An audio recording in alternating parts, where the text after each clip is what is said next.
Greetings and welcome, friends. We're talking today about solving trigonometric equations. And our homework was on page 459. Here's question 21. It says, solve each equation for the principal values of x, express solutions in degrees.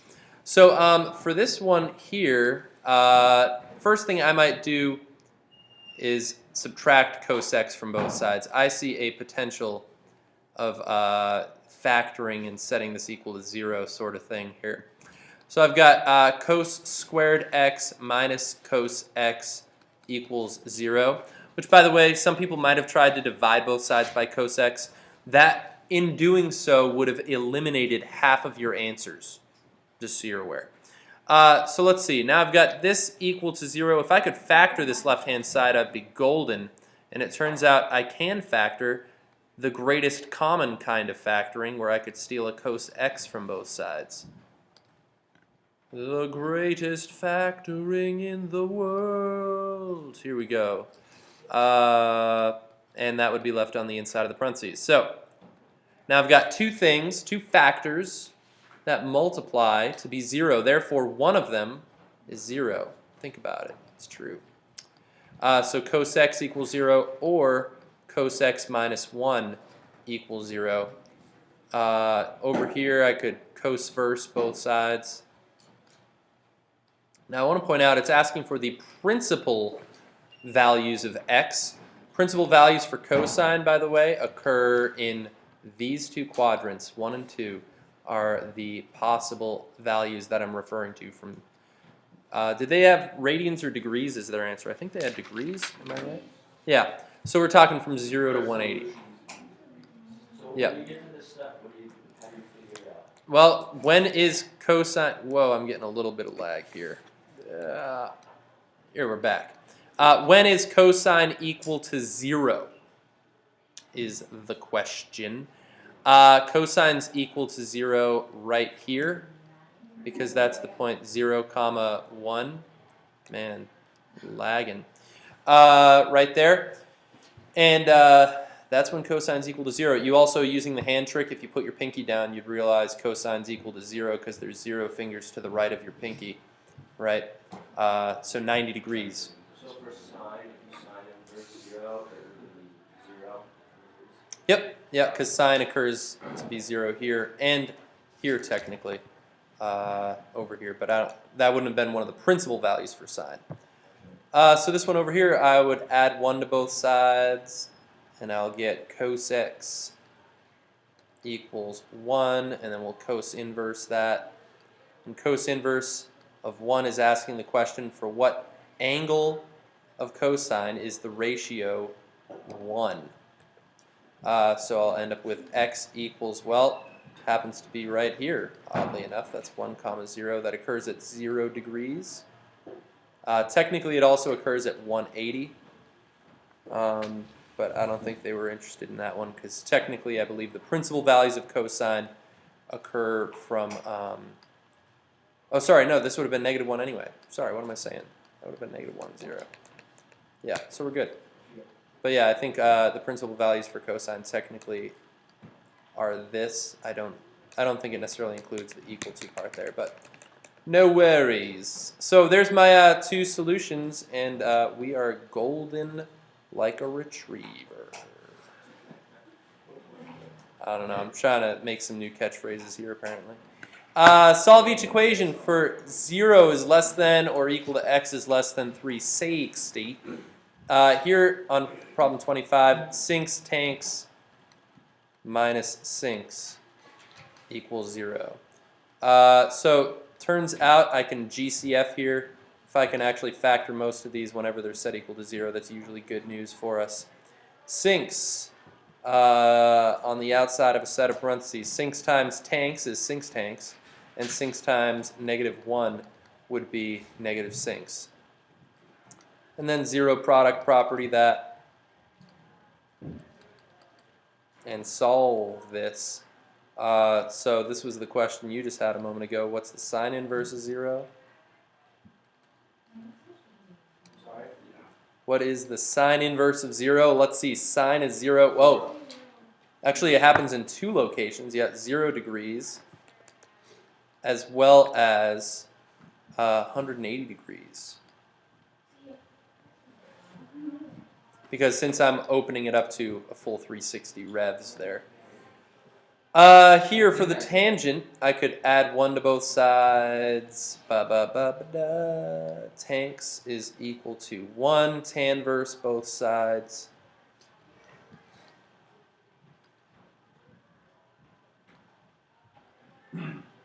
And x is equal to, if I hand trick, when you put the middle finger down, tangent, the ratio of sine to cosine is the same. Root 2 over root 2 is 1. All right, so tangent is equal to 1 at 45 degrees. Now question, when else from 0 to 360 is tangent positive 1? Positive. It would be when sine and cosine agree. What quadrant would that be? Third quadrant is when they agree. They're both negative. So a 45 degree reference angle in the third quadrant, add that to 180, you'd get 225 degrees. So just so you understand, so this was 45 degrees plus 180 as a result of the quadrant 3, since I knew that tangent was positive in that quadrant. So this one had 4 solutions, is that right? Where am I at here? Which problem was this? 25? Oh yeah, that's right. That's right, friends. So good stuff. Let's do one more problem. Why only 25 right there, though? Why is it 225? Yes. Because the reference angle of 45 degrees for one tangent is equal to 1, but it's in the third quadrant too, because tangent was equal to positive 1 in 2 locations. Quadrant 1 and in quadrant 3, so I had to add 180 to it to get the quadrant 3. Is the idea. Yeah. Where's my cursor at? There we are. All right, here we go. Solve each equation for 0 is less than or equal to x is less than 2 pi. So I'm guessing they want radians. Same old routine. I almost said routine. Sounds like latrine or something. I don't know. Routine. So set it equal to 0. 4 sine squared x plus 4 sinx plus 1 is equal to 0.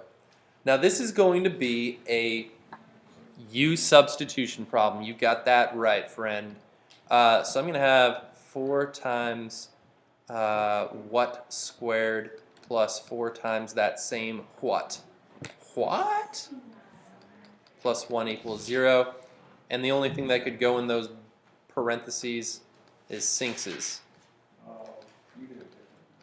So I'm going to say U are sinx. So we'll have substitute 4u squared plus 4u plus 1 equals 0. Now factoring this,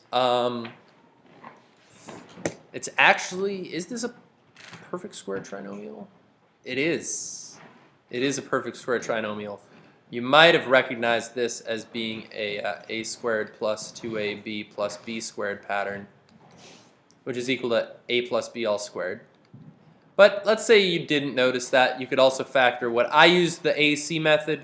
If you want to search on YouTube any ways of factoring quadratics where it's an ax squared plus bx plus c, anytime the leading coefficient's not 1, there's some interesting techniques for factoring. I'll refresh the AC method real quick in case you didn't notice the pattern. So AC is equal to 4 times 1 is 4.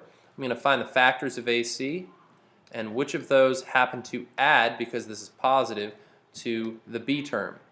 2 and 2 add to be that. So I'll split the B term into 2 like terms whose coefficients are the factors we just found. I've got my own YouTube videos explaining this process as well. So I split this into 2u and 2u,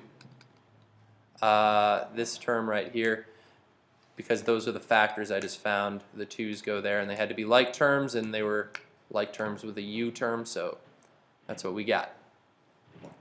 This next step is called factor by grouping, in which I just GCF the first 2 terms and the last two terms. There's nothing really that comes out of those, so I'll just call that plus 1. So between the first two, I've got 2u times 2u plus 1. Between the last two, I factored out a 1. Didn't really do nothing. 2u plus 1 on the inside of parentheses. And at this point during the AC method, your parentheses must match.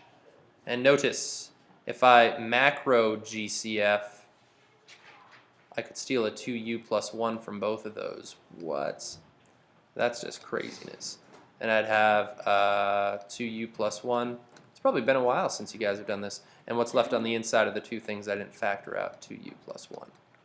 And these end up being the same, which is what I was pointing out about this, that this pattern, I could have just called this 2u plus 1 all squared. So that was all just factoring or whatever you do, but now I've got two things that multiply to be 0, so therefore one of them equals 0. In this case, they're both the same thing, so I'll just solve it once. Subtract 1 from both sides. I'll get 2u equals -1, divide both sides by 2. And I'll get u are -1/2. However, this problem was not interested in u at all. I'm sorry to let you know. Like, you gave them that little "will you go out with me" note, they circled no, not even maybe. They were interested in x, and what is u equal to? Sine x. So I'm going to substitute sine x back in for u. So sine x is equal to -1/2. How do I solve that equation? It's inverse both sides. So x is equal to sine inverse of -1/2. All right. So hand trick. When is sine equal to a half? 30. Pointer finger, 30 degrees. All right. However, this is negative. So let's see. Let's do it this way. I'll write this out. I'll say my x reference angle is 30 degrees, right? But when is sine negative? In the third and fourth quadrant. Third and fourth quadrant. All right, is what I'm interested in. So to find the third quadrant answer, I would do 30 plus 180. All right, and I would get 210. To find the fourth quadrant answer, I would do 360 minus 30 and get 330 degrees. And those would be my answers.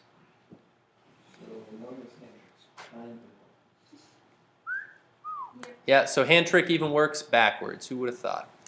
All right, well, thanks for watching, Internet friends. Bye-bye.